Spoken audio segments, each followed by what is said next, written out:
Dual mochungne mwandu mapok wegi okawo mong'ere kaka the Unclaimed Financial Assets Authority UFAA nitiere kod mwandu ma wegi pok okawo manengogi romo bilion 60 kathoth Jokenya kia lai mar yudo mwandu ma kamago.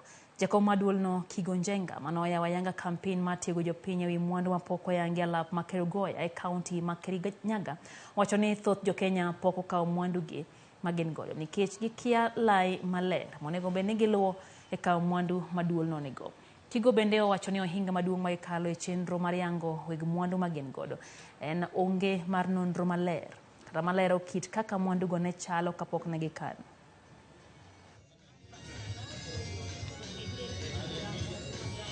Tuna jukumu sisi kama wananchi wa Kenya kuja kuchukua pesa zetu.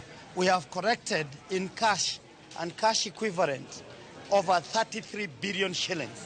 Hii ni pesa zile za wananchi imetumwa kwetu sababu wenyewe hawezi patikana. 33 billion in cash and cash equivalent.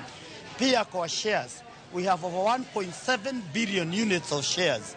That is an equivalent of another 30 billion.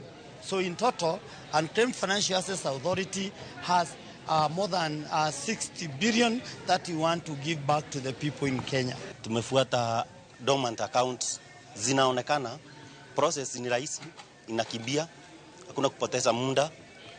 Unadirectiwa vile utaenda kwa zile processes ambazo unahitaji.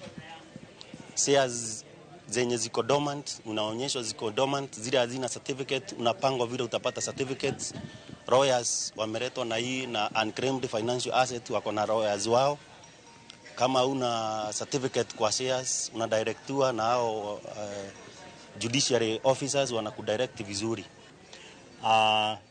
This time around, the reason why these people are coming to unite the assets to the owners is because we would like those assets to be utilized in the growth of the economy.